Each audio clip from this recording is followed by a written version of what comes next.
महाराष्ट्र के लोकप्रिय मुख्यमंत्री आदरणीय देवेंद्र जी, हमारे पालक मंत्री आदरणीय चंद्रशेखर बावनकुळे जी, अर्थ विभाग के राज्य मंत्री आदरणीय आशीष जायसवाल जी, हमारे महापौर नीताताई ठाकरे, महापौर उपमहापौर आदरणीय लीलाताई हाथीबेड़, हमारे सफाई कर्मचारी आयोग के अध्यक्ष सतीश जी डागोर, हमारे सत्तारूढ़ पार्टी के नेता बाल्या बोरकर जी, स्टैंडिंग कमेटी की चेयरमैन शिवांगी दाणी वरखरे, हमारे म्यूनिसिपल कमिश्नर, उपस्थित सभी हमारे नगर सेवक, पदाधिकारी, अधिकारीगण और उपस्थित भाइयों और बहनों, सबसे पहले मैं नागपुर महानगर पालिका ने अपने जो सफाई कर्मचारी है उनके लिए अपने अधिकार का घर बनाने की ये योजना आज मंजूरी देकर उसकी शुरुआत की है। इसलिए हृदय से माननीय नीताताई ठाकरे, लीलाताई हाथीबेड़ और शिवांगी दाणी और हमारे म्यूनिसिपल आयुक्त, ये चारों का भी बहुत बहुत अभिनंदन करता हूं, उनको बहुत बहुत धन्यवाद देता हूं। उन्होंने ये योजना जब देवेंद्र जी के पास लेकर गए तो महाराष्ट्र सरकार की ओर से नागपुर शहर में सफाई कर्मचारियों के लिए देवेंद्र जी ने महाराष्ट्र सरकार से मान्यता दी और ये योजना का शुभारंभ हुआ। इसलिए नागपुर का सांसद होने के नाते आप सबकी ओर से मैं देवेंद्र जी का हृदय से स्वागत करता हूं, उनका बहुत बहुत अभिनंदन करता हूं। एक बात निश्चित है कि गरीब परिवार यही चाहता है कि रोटी, कपड़ा और मकान, और रोटी, कपड़ा और मकान उसी समय मिलता है जब रोजगार मिलता है। और रोजगार का अर्थ केवल नौकरी नहीं होती, स्वयं रोजगार भी होता है। और इसलिए मुझे खुशी है कि समाज में, जैसे लीलाताई ने बताया कि हमारे आपके समाज में, सुदर्शन वाल्मीकि समाज में विशेष रूप से बड़े प्रमाण पर लोग अब शिक्षा ले रहे हैं, इंजीनियर बन रहे हैं, ग्रेजुएट बन रहे हैं। समाज का शैक्षणिक विकास होना चाहिए, समाज में स्वास्थ्य विषयक सुविधाएं प्राप्त होनी चाहिए, और समाज में जो तरुण जवान लोग हैं उनके हाथों को ईमानदारी से काम मिलना चाहिए। मुझे बहुत खुशी है कि हमारे सफाई कामगार जो हमारे यहाँ साफ सफाई का काम करते हैं, उन्होंने जिस प्रकार से उनके जीवन का स्तर उठाने के लिए हमारे महानगर पालिका ने और महाराष्ट्र सरकार ने लगातार अनेक प्रयास किए। मैं जब महाराष्ट्र के विधानमंडल में विधायक था तो लाड़ कमेटी के रिपोर्ट का क्रियान्वयन करने के लिए बार बार मैं हाउस में आवाज उठाने की कोशिश करता था, पर मुझे खुशी है कि देवेंद्र जी के नेतृत्व में जब हमारी सरकार आई तो सफाई कामगारों के तरफ विशेष रूप से ध्यान दिया गया। इस बात के लिए महाराष्ट्र सरकार अभिनंदन के लिए पात्र है और हमारी कटिबद्धता आपके साथ है। ये समाज की शैक्षणिक प्रगति करना, रोजगार तैयार करना, इस समाज में शिक्षा के आधार पर समाज को सुखी, समृद्ध और संपन्न बनाना, ये हम सब का सपना है। और महर्षि सुदर्शन वाल्मीकि जी जो एक प्रकार से हमारे प्रेरणा स्रोत है। आज हम सब लोग प्रभु रामचंद्र का नाम लेते हैं, पर प्रभु रामचंद्र का इतिहास अगर हमको समझाने का काम किसी ने किया तो महर्षि सुदर्शन वाल्मीकि जी ने किया, ये हम कभी भूल नहीं सकते। और इसलिए समाज की छुआछूत, अस्पृश्यता दूर करके हमारा महर्षि सुदर्शन वाल्मीकि समाज, इसकी अच्छी वसाहत बने, उनको अच्छे मकान मिले, ये बहुत अच्छी योजना आपके जीवन को सुसह्य बनाने वाली है। इसके साथ साथ आदरणीय मोदी जी के नेतृत्व में प्रधानमंत्री आवास योजना देश में शुरू हुई है। आज नागपुर महानगर पालिका की ओर से दूसरा मौजा नारी में ये प्रधानमंत्री इसका भी योजना का, आवास योजना का भी आज भूमि पूजन हुआ है। दोनों योजना मिलकर 850-900 परिवारों को घर मिलने वाले हैं। ये घर निश्चित रूप से वो गरीबों का सपना पूरा करने वाले हैं कि जो अपने जेब से, खर्चे से घर नहीं ले सकते। और इसलिए महानगर पालिका और महाराष्ट्र शासन दोनों ने ये बहुत अच्छी तरीके से ये योजना आज इसका क्रियान्वयन शुरू किया है। मुझे बहुत खुशी है कि लीलाताई हथीबेड़ के रूप में समाज को एक बहुत अच्छा नेतृत्व भारतीय जनता पार्टी ने दिया है। उपमहापौर होने के नाते उन्होंने बहुत अच्छा कार्य भी किया है और बार बार हमारे पास आकर समाज के प्रश्न और समस्या को सुलझाने का काम वो लगातार करते रहती है। उन्होंने आज इस योजना में भी बहुत बड़ा सहयोग किया है, उनको विशेष रूप से मैं धन्यवाद दूंगा। एक बहुत अच्छी बात हुई कि हमारे कार्यकर्ता सतीश डागोर ये बहुत कैपेबल और उत्तम कार्यकर्ता है, ये प्रतिभाशाली है, भारतीय जनता पार्टी का कर्मठ कार्यकर्ता है और उनमें काम करने की उमंग है और ईमानदारी से काम करके दिखाने की विजन भी है। आज वो निश्चित रूप से हमारे सफाई कर्मचारी आयोग के अध्यक्ष हैं। ये भी मौका हमें देवेंद्र जी के कारण मिला और उनको भी आज सफाई कर्मचारियों के लिए काम करने के लिए अवसर मिला है। मैं आखिर में एक छोटी सी प्रार्थना हमारे सतीश डागोर जी को और समाज के भाई और बहनों को करना चाहता हूं। अभी आपको पता है कि समाज में हमारी आमदनी बढ़ती जा रही है, कॉमन मैन की। बड़े प्रमाण पर होटल खुल रहे हैं, बड़े बड़े मकान बन रहे हैं और इन मकानों में पूरी सर्विस का कॉन्ट्रैक्ट बड़ी बड़ी कंपनियां लेने लगी है।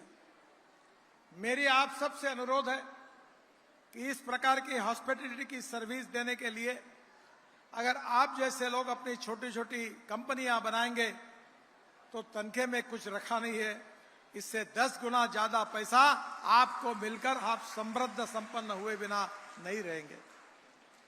मैंने जब घर बनाया तो घर का काम एक कंपनी को दिया है, साफ सफाई का, और अब मुझे पता चला कि मेरे घर में 19 लोग काम कर रहे हैं और मैं उस कंपनी को 2.5 लाख रुपए महीना देता हूं।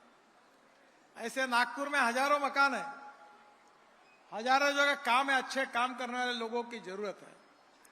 जो हमारे सतीश डागोर है, मैं इनसे अनुरोध करूंगा कि शाम को कारपोरेशन की स्कूल हो, कोई प्राइवेट स्कूल हो, उसका उपयोग करके यंग लड़के लड़कियों को इकट्ठा करके उनको यूनिफॉर्म, डिसिप्लिन, मैनर्स, एटिकेट सिखाकर उनको एक ट्रेनिंग दो और जो अपने में से एंटरप्रेन्योर ऐसे युवा है उनकी कंपनियां स्थापन करो, बहुत बड़ा रोजगार मिल जाएगा। आपको पता ही नहीं कि कितना मिलेगा।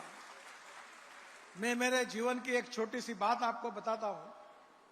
आज से करीब 11 साल पहले मेरे पास एक फाइल आई थी और वो फाइल हमारी एक्ट के बारे में थी और उस फाइल पर मैंने आग्रह किया कि जिस गरीब के पास स्कूटर है, जिसके पास अपनी कार है, वो एक नई नंबर प्लेट लगाकर वो अपना टैक्सी के रूप में अपने प्लेटफॉर्म पर जाकर वो चला सकता है।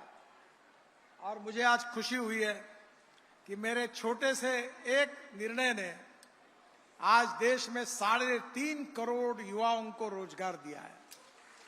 अब स्कूटर वाला भी पैसा कमाने लगा है, 25,000 रुपए महीना, कार वाला भी कमाने लगा है। और अभी मैंने आशीष जायसवाल जी को पूछा तो उन्होंने कहा आज इसी विधानसभा में आदरणीय देवेंद्र जी के नेतृत्व में महाराष्ट्र में भी मंजूर हुआ। और अब मैंने तय किया है कि मैं आने वाले समय में, कुछ राज्य इसका अमल कर रहे, कुछ नहीं कर रहे, तो मैं सबको रिक्वेस्ट करके मैं ये योजना पूरे देश भर में, अभी आधे देश में चालू हुई है। जैसे ओला उबर है, वो टैक्सी के बिल में 20% लेते हैं। एक बंगलोर की कंपनी है, यंग इंजीनियर है, अमेरिका से आया है, वंडर या कुछ तो भी नाम है उसका, और वो कंपनी के पास ओला उबर से 4 गुना ज्यादा लोग हैं उसके प्लेटफॉर्म पर। वो स्कूटर और कार के लिए सर्विस देता है और वो बिल में 20% नहीं लेता, तो 25 रुपए केवल महीना देना, तो साल भर में उसको 300 रुपए केवल 25 रुपए महीने से देना है। प्लेटफॉर्म पर उसका रजिस्ट्रेशन होता है और जब वो अपना प्लेटफॉर्म ऑन करता है और समझो वो नारी में खड़ा है और नारी में किसी व्यक्ति को बरडी जाना है, तो अपने टेलीफोन पर वो तुरंत फोन करता है। 2 मिनट में ये स्कूटर लेकर हेलमेट पहना हुआ आदमी अपनी गाड़ी लेकर वहां आता है, बैठता है, बरडी तक छोड़ देता है और महीने के 25 से 30 हजार रुपए महीना कमाता है। हमारे देश में रोजगार निर्माण करने की आवश्यकता है। सबको नौकरियां नहीं मिल सकती, उसकी मर्यादा है, और इसलिए हमारे सतीश डागोर जी, देवेंद्र जी का मार्गदर्शन करके मुंबई में तो और बड़ी बड़ी कंपनियां हैं, होटल्स में चलती है, हॉस्पिटैलिटी की। हमारे मंत्रालय के ऑफिस में, दिल्ली के शासकीय मकान में भी ड्रेस पहने हुए लोग काम करते हैं और उनका तनख्वाह मिलता है, स्वाभिमान से जी रहे। और इसलिए समाज के बच्चों को अच्छी शिक्षा मिले, समाज के युवाओं को रोजगार मिले, समाज के लोगों को रहने के लिए अच्छा मकान मिले और उसके रूप में स्वास्थ्य के विषय सुविधा मिले। मुझे बहुत खुशी है कि मेरे जीवन में मुझे बहुत काम करने का मौका मिला। बहुत पुल बनाए, हाईवे बनाए, टनल बनाई, बहुत कुछ काम हुआ। पर ये इसी उत्तर नागपुर में मैंने अपने मां के स्मरणार्थ एक logistic, Bhanutai Gadkari logistic centre, एक डायग्नोस्टिक सेंटर खोला है और वहां एमआरआई केवल जो 18,000 रुपए डॉक्टर लेता है वो 1200 में मिलता है। जो सीटी स्कैन 6,000 रुपए लेते हैं वो 600 रुपए में मिलता है। जो डायलिसिस करना है अब अगले महीने से फुकट में देने वाले, 9 पैसा। एक्सरे 100 रुपए में, पैथोलॉजी का रिपोर्ट 200 रुपए में, जिसको 20,000 रुपए लगते हैं। और मुझे ध्यान में आया कि 9 महीने हुए, 53,000 गरीब लोग आए, उसमें बहुसंख्य उत्तर नागपुर के झुकी झोपड़ी में रहने वाले हैं, जिनके पास दवाई लेने के लिए पैसे नहीं, ऐसे लोग आए और उनकी सेवा करने का सौभाग्य मुझे मिला। और इसलिए भारतीय जनता पार्टी यही चाहती है, जो गरीब है, शोषित है, पीड़ित है, दीन है, दलित है, उनकी हमको सेवा करनी है। रोटी, कपड़ा, मकान उनको दिलाना है और वो स्वाभिमान से जी सके, यही कार्य हमारे जीवन का मिशन है। मुझे और एक बात याद है कि आपके भी समाज में कुछ लोग थे जो साइकिल रिक्शा चलाते थे। मैं जब मंत्री बना तो मैंने तय किया कि इनको नया जीवन मिलना चाहिए। मैंने देश में मैकेनिक्स ड्रिवन ई रिक्शा लाया और आज मुझे खुशी है कि जो 1.5 करोड़ लोग आदमी आदमी को धोने का काम करते थे, आज वो मैकेनिक्स ड्रिवन ई रिक्शा और ई कार चला रहे हैं। कोई 1 क्विंटल का बोरा अपने पीठ पर लेकर कोई आपको दिखेगा नहीं। मैं आदरणीय देवेंद्र जी और बावनकुळे जी से आज एक मांग करने वाला हूं कि ये नागपुर शहर में कारपोरेशन के भूखंड है, एनआईटी के भूखंड है और कुछ भूखंड जो है वो हमारे रेवेन्यू के डिपार्टमेंट के है। कुछ लोगों ने अतिक्रमण किया है, बड़े बड़े लोगों ने किया है, पर यह जगह पर नागपुर की गरीब जनता का अधिकार है। और देवेंद्र जी बड़े प्रमाण पर हमारे गली गली में, रोड पर लोग फुटपाथ पर पानी पूरी, ये पिज्जा, सब पाव भाजी इसके ठेले लेके खड़े रहते हैं। ये गरीब लोग हैं। मैं चाहता हूं इसे भी 13 मार्केट आपके सहयोग से हम बना रहे हैं। कॉटन मार्केट का बना रहे, नेताजी मार्केट का बना रहे। हमको कोई पैसा नहीं चाहिए, केवल ये भूखंड क्या है इसकी जानकारी लेने के लिए हमारे आयुक्त साहब बैठे। तब मैंने उनसे प्रार्थना की थी कि आप कोऑर्डिनेट करके पहले हमारे मालकी के भूखंड कितने निकालो। अब लिस्ट आ गई है और इसको अगर अनुमति मिल जाएगी तो हम लोग नागपुर में कम से कम 50,000 गरीब लोगों को फूड मॉल बनाकर, सब्जी का मार्केट बनाकर, मटन का मार्केट बनाकर उनको रोजगार देंगे। एक तरफ जनता को अच्छा खाने को भी मिलेगा और दूसरी ओर गरीब व्यक्ति को रोजगार भी मिलेगा। आज की योजना भी देवेंद्र जी ने बहुत दिमाग से निकाली है। ये जो बिल्डिंग बन रही है, इसके लिए कोई पैसा खर्चा नहीं कर रही कारपोरेशन। कारपोरेशन ने, देवेंद्र जी ने उनको कहा कि हम आपको टीडीआर देंगे और टीडीआर के आधार पर बिल्डिंग फुकट में बन रही है। तो आप समझ लीजिए दिमाग चाहिए, और इसके कारण आज बन रही है। ऐसे अनेक नागपुर में महानगर पालिका की योजनाएं बन सकती है। आदरणीय महापौर जी, उप महापौर जी, स्टैंडिंग कमेटी की चेयरमैन, आयुक्त जी, इन सबको मैं अनुरोध करूंगा कि लोक कल्याण का एक बहुत अच्छा कार्यक्रम आपने किया है। बहुत जगह पर अतिक्रमण करके लोग ऐसी अनधिकृत बस्ती खड़ी करते हैं। इसके बजाय ये टीडीआर देकर ऐसी और एक योजनाएं अगर तैयार होगी तो हमने बांग्लादेश में देवेंद्र जी के सहयोग के कारण पीछा लगकर हमने 18,000 लोगों को उनके मालकी का मकान हमने बांग्लादेश में बना के दिया। उसी प्रकार में नागपुर शहर का हर गरीब अपने मालकी के मकान में जाएगा और अच्छे मकान में रहेगा।